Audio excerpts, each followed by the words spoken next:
Hello there! It's great to have you join me here at Round About Milton Keynes. Today we are visiting Fancott Miniature Railway, located in the gardens of the Fancott Public House near Toddington, Bedfordshire, a short 25-minute drive from Milton Keynes. There's a lot of fun to be had on the rails here. Tickets are purchased at the Trainline ticket office located in the gardens of Fancott Public House and cost just £3 a ride. Under 2 years old are free. You will be greeted by the lovely volunteers who themselves are miniature railway enthusiasts and share the joy with the experience of their guests. It is a great fun and engaging activity for all ages. You will be taken on a picturesque journey through the gardens, woodlands, and even pass through a tunnel at the furthest point of the main line. Along the way, you will see lots of fun scenes. The track is approximately 3/4 of a mile in length, and you will go around twice before returning to the station.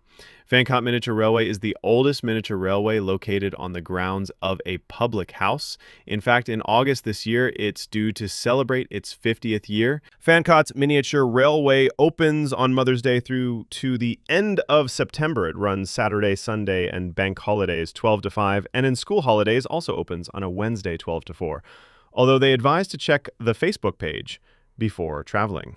You could spend a lovely afternoon here as the miniature railway is located in the grounds of Fancott Public House. This is a beautiful village pub with a large, safely fenced-off garden equipped with a climbing frame, slide for the kids, and access to the miniature railway ticket office.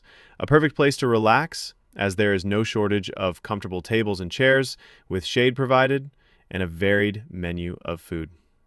I hope you enjoy this video. Please like and subscribe. It really helps my channel. Now, let's ride the rails together.